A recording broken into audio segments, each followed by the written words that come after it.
बिस्मिल्लाहिर्रहमानिर्रहीम। अस्सलाम वालेकुम। मैं विसामुद्दीन साजिद और उम्मीद है आप सब खैरियत से होंगे। आज मैं आप लोगों के साथ एक बहुत दर्दनाक किस्म की स्टोरी खबर शेयर करना चाहता हूं और यकीनी तौर पे शायद ये आप लोगों के इर्द गिर्द अगर आप देख ले तो आजकल के दिनों में आप लोगों को इस किस्म की कहानियां बहुत ज़्यादा मिल सकती हैं।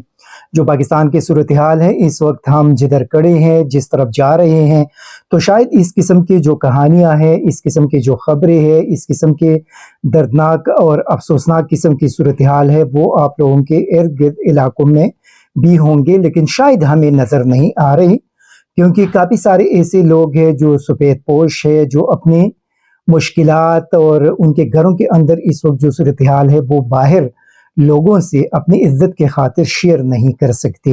लेकिन कभी कभार इस किस्म की जो कहानियां हैं वो बाहर निकल आ जाती है बच्चों के ज़रिए या किसी दूसरे ज़राए से, और फिर जब हमारे माशरे में हमारे यहाँ वो पहुँच जाते हैं तो यकीनी तौर पे बीइंग ह्यूमन बीइंग, एक इंसान की हैसियत से, एक मुसलमान की हैसियत से, फिर वो हमारे दिलों को बहुत ज़्यादा न सिर्फ हमारे लिए दर्द का बाइस बनते हैं बल्कि हमें दुख भी होता है और हमें सोचने पर भी मजबूर करता है कि ये आखिर हम किधर पहुंच गए, आखिर क्या कुछ पाकिस्तान के अंदर हो रहा है और कब तक ये सिलसिला पाकिस्तान के अंदर चलता रहेगा।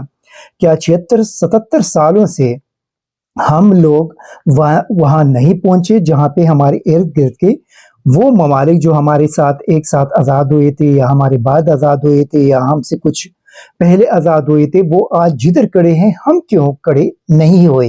ये वो बुनियादी सवालात हैं जो हर एक पाकिस्तानी के जहन में ये सवालात आएंगे।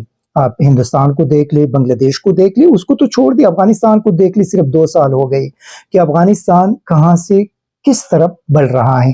इसमें बाद में बात करेंगे। अफगानिस्तान के हवाले से मैं आप लोगों को बताऊंगा, थोड़ा सा उसके हवाले से भी शेयर करूंगा कि इस वक्त आजकल क्या सूरत हाल है और अफगानिस्तान किधर जा रहा है। कहानी ये है कि हमारे इलाके में यहाँ पे तख्तबाई जो ज़िला मर्दान खैबर पख्तूनख्वा का इलाका है, कल जब मैं आया तो मुझे, बल्कि परसों मुझे यहाँ पे पता चला हमारे हमसाए में एक फैमिली है और बड़ा सफ़ेद पोश किस्म की फैमिली है। उसके अंदर एक जो बाबा है, तकरीबन 70 साल से ऊपर उनकी उम्र होगी, उनकी अहलिया है, उनके बच्चे हैं।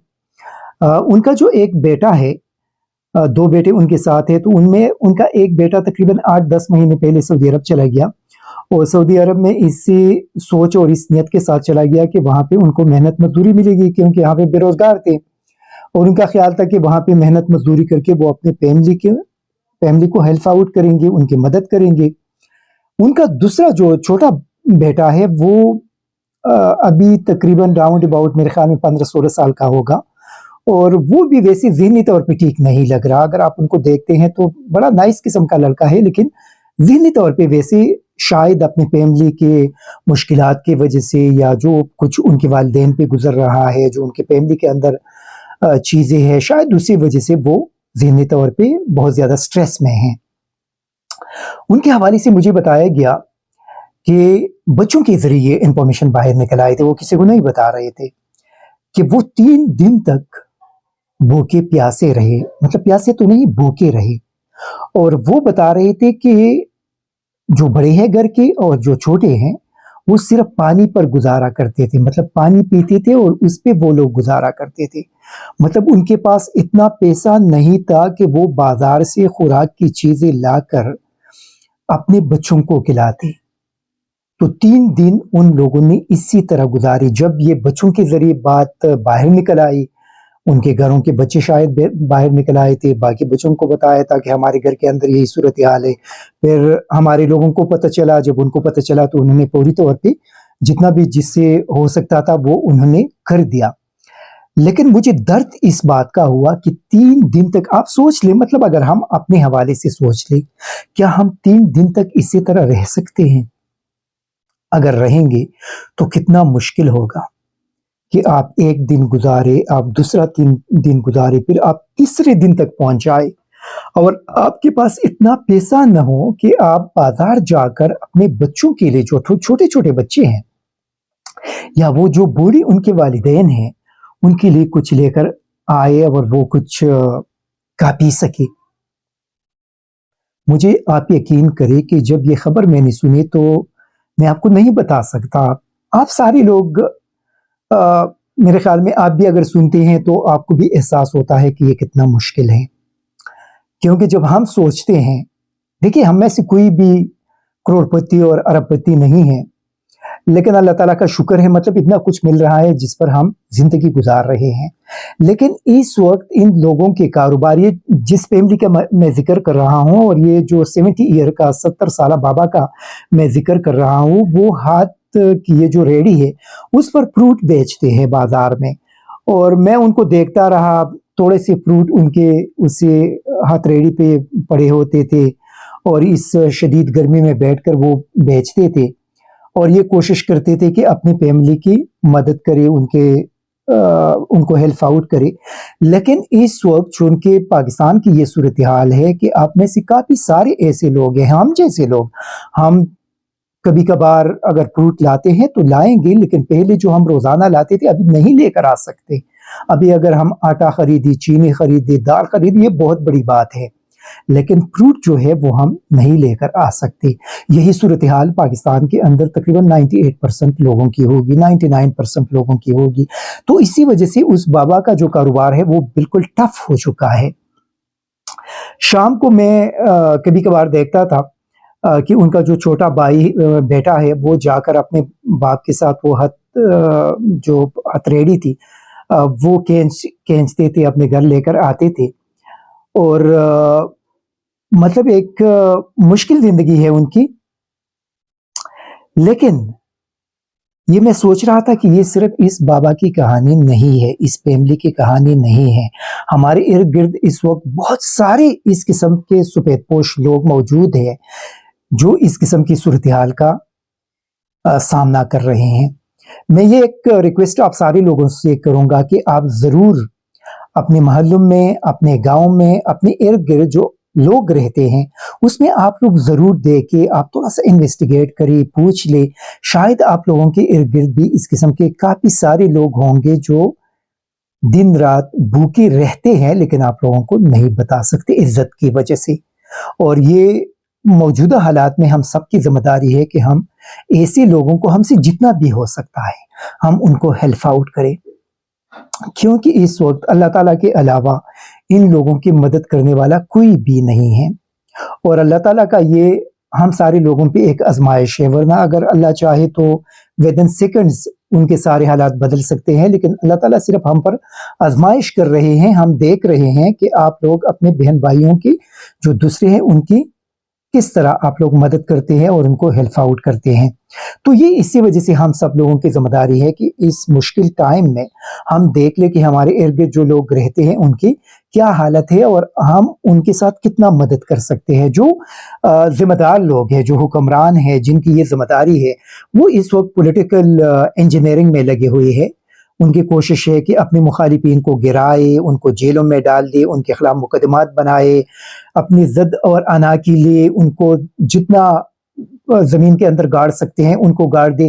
اس وقت ان کا صرف ایک ہی مشن ہے اور وہ وہی ہے، ان کے پاس اتنا ٹائم نہیں ہے کہ وہ پاکستان کے اس قسم کے جو لوگ ہیں ان کو ہیلپ آؤٹ کرے۔ تو اسی وجہ سے یہ ہم پاکستانیوں کی ذمہ داری ہے کہ ہم اپنے ارد گرد کے لوگوں کی مدد کر سکیں۔ یہ چونکہ پاکستان کے اندر اگر آپ دیکھ لیں اس وقت لوگوں کے کاروبار بالکل ٹپ کے رہ گئے ہیں۔ میں آپ لوگوں کے ساتھ اگر شیئر کر دوں، میرا چھوٹا بھائی ہے، وہ بھی کاروبار کرتا ہے، ان کی یہ حالت ہے کہ وہ اپنی دکان کی بجلی کا بل جمع نہیں کرا سکتے۔ اسی مہینے ان کے تقریباً 12-13 ہزار روپے بل آیا تھا، تو مجھے بتا رہے تھے کہ وہ وابڈا کے دفتر میں گئے اور اس کو ہاف کر کے مطلب 50% اس نے جمع کرایا، کیونکہ پورا بل وہ جمع نہیں کر سکتا تھا۔ وہ اپنے منتھلی جو ان کی دکان کا رینٹ ہے وہ جمع نہیں کرا سکتے، باقی گھر کے تو معاملات تو دور کی بات، اس کو تو چھوڑ دی۔ تو اس وقت جو کاروباری طبقہ ہے وہ بھی بہت زیادہ پریشان ہے، انڈسٹریز بند ہو چکے ہیں، لوگ بے روزگار ہو چکے ہیں۔ ملک کے اندر مہنگائی آپ دیکھ لیں کہ آٹے کی قیمت، بجلی کی قیمت، گیس کی قیمت، پیٹرول کی قیمت، ڈالر کی قیمت، دال کی قیمت، چاول کی قیمت، وہ کہاں سے کہاں تک پہنچ گئی۔ جو سرمایہ دار ہیں ان کے لیے کوئی ایشو نہیں. جو بڑے بڑے آفیسرز ہیں ان کے لیے کوئی ایشو نہیں، کیونکہ وہ پاکستانی قوم کے خزانے سے ساری چیزیں کرتے ہیں، اور ان کے مزے ہیں، ان کے یوٹیلیٹی بلز آپ لوگ پے کرتے ہیں، ان کے خوراک کا کوئی مسئلہ نہیں. ان کے گھروں میں دو دو تین تین سرکاری گاڑیاں ہے، ڈرائیور ہے، نوکر ہے، ساری چیزیں ان کے پاس ہے. اسی وجہ سے ان کو احساس نہیں ہے کہ اس وقت پاکستان کے اندر غریب عوام پہ کیا کچھ گزر رہا ہے. جو ہمارے نگران وزیر اعظم صاحب بتا رہے تھے کہ اگر لوگ پاکستان سے باہر جا رہے ہیں تو کیا ہوا، لیکن ان کو یہ احساس نہیں کہ جس فیملی کا میں نے ذکر کیا ان کا بھی ایک بیٹا باہر چلا گیا ہے سعودی عرب، اور پچھلے 8-10 مہینوں سے وہاں پہ بے روزگار بیٹھا ہوا ہے. 8-10 لاکھ روپے ان کے اوپر قرضہ چڑھ چکا ہے. ابھی اگر وہ آئیں گے تو یہاں وہ 8-10 لاکھ روپے کہاں سے ڈھونڈ کر جن کے قرضے ہیں ان کو پے کریں گے؟ وزیر اعظم صاحب، یہ کوئی اتنی معمولی بات نہیں ہے. آپ لوگوں کے لیے شاید معمولی بات ہوگی کیونکہ سرمایہ داروں کے لیے کوئی ایشو نہیں ہے، لیکن غریب کے لیے یہ ایک بہت سنگین قسم کا مسئلہ بھی ہے اور اس وقت صورتحال بھی ہے. لیکن بدقسمتی یہ ہے میرے پاس تو کوئی الفاظ نہیں میں آپ لوگوں کو کس طریقے سے یہ ساری چیزیں بتا دوں کہ یہ جو دردناک قسم کی میں نے آپ لوگوں کو سٹوری بتا دی کہ 3 دن تک وہ بھوکے رہے، 3 دن تک وہ صرف پانی پر گزارا کرتے رہے. اس میں بچے بھی تھے، اس میں خواتین بھی تھی، اس میں وہ بوڑھا شخص بھی تھا، اس میں ان کے بیٹے بھی تھے. ان کے پاس اتنا کچھ نہیں تھا کہ وہ کھا لیتے، صرف پانی پر گزارا کرتے تھے. میرے پاکستان کو کہاں سے کہاں تک پہنچا دیا گیا. وہی پاکستان تھا جو پچھلے سال 6% جی ڈی پی گروتھ کے ساتھ آگے بڑھ رہا تھا. لوگوں کی امیدیں پیدا ہو گئے تھے کہ پاکستان ابھی آگے بڑھ رہا ہے. اسی پاکستان کو 17 مہینوں میں اسی مقام تک پہنچا دیا کہ آج ایسے لوگ موجود ہیں کافی سارے کہ جن کو کھانا نہیں مل رہا، وہ بھوکے سوتے ہیں، ان کے بچے بھوکے سوتے ہیں، ان کے پاس کھانے پینے کے لیے بازار سے کچھ خرید کر لانے کے لیے کچھ بھی نہیں ہے. کتنا دردناک وقت پاکستانی قوم پہ اس وقت ہم سارے لوگوں پہ گزر رہا ہے. اسی وجہ سے میں آپ سارے لوگوں سے ریکویسٹ کروں گا کہ پلیز اپنے ارد گرد اس قسم کے سفید پوش لوگوں کو دیکھ لیں. اگر وہ مشکل میں ہے تو ان کی مدد کریں، اور اللہ تعالیٰ آپ لوگوں کو اس کا اجر بھی دیں گے، اس کا بدلہ بھی دیں گے. اگر آپ ان پر 5,000 روپے خرچ کریں گے تو اللہ تعالیٰ آپ لوگوں کو 50,000 روپے بدلے میں دیں گے. اگر آپ 50,000 روپے خرچ کریں گے تو اللہ تعالیٰ آپ لوگوں کو 50 لاکھ روپے بدلے میں دیں گے، کیونکہ یہ اللہ تعالیٰ کی شان ہے. لیکن جو میں نے افغانستان کا ذکر کیا، انڈیا، بنگلہ دیش، اس کو تو چھوڑ دیں، وہ تو کہاں تک پہنچ گئی. صرف افغانستان 2 سال پہلے وہاں پہ طالبان آئے تھے، ان کی حکومت آ گئی، اور 2 سالوں میں آج آپ دیکھ لیں کہ افغانستان کے اندر آپ کے ڈالر کی جو قیمت ہے وہ تقریباً 73 افغانی راؤنڈ اباؤٹ کے برابر ہے. پاکستان کے اندر تقریباً 300 سے اوپر کافی جا چکا ہے. 2 سالوں میں دیکھ رہا تھا پچھلے ہفتے افغانستان کے ان طالبان نے باہر دنیا کے کئی کمپنیز کے ساتھ $6 بلین کے ایگریمنٹس کیے مختلف مائننگ سیکٹر میں. اس سے پہلے چائنا کے ساتھ تقریباً کچھ راؤنڈ اباؤٹ $10 بلین کے لگ بھگ مائننگ، آئل اور اسی سیکٹر میں وہ ایگریمنٹ کر چکے ہیں. افغانستان کے اندر جو لوگ ہیں وہ بتا رہے ہیں کہ وہاں پہ کھانے پینے کی چیزوں کی قیمتیں نیچے آ رہی ہیں. ملک کی جو معیشت ہے وہ مضبوط ہوتا جا رہا ہے، بینکنگ سیکٹر بھی ڈیولپ ہو رہا ہے، انڈسٹریل پارک بھی بن رہے ہیں، اور وہاں پہ امن و امان کی صورتحال بھی کافی بہت زیادہ بہتر ہو چکی ہے. تو آپ دیکھ لیں کہ 2 سالوں میں افغانستان کیوں آگے بڑھ رہا ہے؟ کیونکہ وہاں پہ کرپشن نہیں ہے. وہاں پہ کرپشن کا آپ سوچ بھی نہیں سکتے. کسی بھی سرکاری دفتر کے اندر کوئی بھی بندہ آپ سے پیسہ نہیں لے سکتا. اگر لیں گے تو ان کو یہ خطرہ ہوتا ہے کہ یہ جا کر وہاں پہ کمپلینٹ کریں گے، اور جب کمپلینٹ کریں گے تو پھر وہاں پہ اس بندے کو ودن آورز، دن نہیں کہ مطلب جا کر دنوں میں ان کو سزا ملیں گے، نہیں، گھنٹوں کے اندر ان کو سزا دی جاتی ہے. اور اسی وجہ سے وہاں پہ کوئی کرپشن نہیں کر سکتا. پاکستان کے اندر آپ کرپشن کو دیکھ لیں. آپ مجھے ایک دفتر ایسا بتائیے کہ جہاں پہ آپ جائیں اور آپ کا کام بغیر کسی سفارش کے، بغیر کسی فریاد کے اور بغیر کسی پیسے کے آپ کا کام ہو جائے. آپ دیکھ لیں یہ جو اسمگلنگ ہو رہی ہے، اور ہمیں بتایا جا رہا ہے کہ پلا ادارے نے یہ کارروائی کی اور اتنی ملین ٹن کا جو شوگر تھا اور باقی چیزیں تھی اور ڈالر تھی اس کو روک دیا. اب مجھے یہ بتائیے کہ یہی ادارے، اگر یہ ان کی رسپانسبلٹی تھی تو یہ ادارے پچھلے 17 مہینوں سے جو پاکستان کو تباہ کیا جا رہا تھا تو یہ ادارے کدھر تھے؟ इनके बड़े किधर थे, इनके ऑफिसर्स किधर थे, इनकी जो रिस्पॉन्सिबिलिटी थी वो इन लोगों ने क्यों पूरी नहीं की? अगर आज पूरी कर रही है तो उन लोगों ने 17 महीनों में किसके कहने पे ये सारी चीजें होनी दी? और क्या इन ऑफिसर्स के खिलाफ अभी तक कोई कार्रवाई हुई? होना तो ये चाहिए था कि इन ऑफिसर्स को पूरी तौर पे पकड़ लेते, इनके तमाम असासी पूरी तौर पे फरोख्त कर देते, वो पैसा उठाकर कौमी खजाने में जमा करते, इन लोगों को जेलों में डाल देते। ये जितने भी डॉलर की स्मगलिंग में लोग मुलविस है, इनको पकड़कर इनके असासी बेचकर पैसा कौमी खजाने में जमा करते, इनको जेलों में डालते। लेकिन पाकिस्तान के अंदर कौम को ये बताया जा रहा है कि प्लाया इदारे ने ये कार्रवाई की और इस चीज को रोक दिया। ये खबर नहीं है। खबर ये है कि जो जिम्मेदार है, जो बॉर्डरों पे बैठे हुए हैं, उनसे ये चीजें किस तरह बाहर गए, कौन उसके अंदर इन्वॉल्व थे, कितने कारोबारी लोग इन्वॉल्व है, कितने सरकारी लोग इसके अंदर इन्वॉल्व है, कितने सियासतदान इन्वॉल्व है, कितने ब्यूरोक्रेट इन्वॉल्व है, कितने बाकी लोग इन्वॉल्व हैं।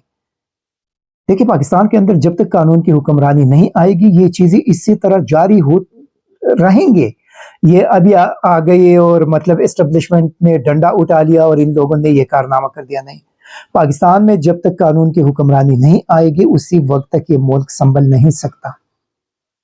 ये मैं रिक्वेस्ट करूंगा एस्टेब्लिशमेंट से कि जिस चीजों की तरफ आप गए हैं, जो पाकिस्तान के अंदर political instability, economic instability, security instability, इसको पूरी तौर पे खत्म करने के लिए आप बैठ जाइए। ये जो पॉलिटिकल इंस्टेबिलिटी उसका इफ्तिदा है, इमरान खान के साथ बैठ जाए और मामलात हल करे।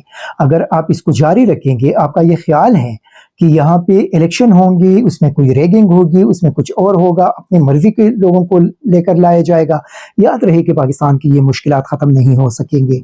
अगर आप फ्री एंड फेयर इलेक्शन नहीं होने देंगे, कौम को अपना एक लीडर चुनने नहीं देंगे, तो ये जो आपके सिक्योरिटी के, माशी और पॉलिटिकल जो बहरान है, ये जारी रहेगा।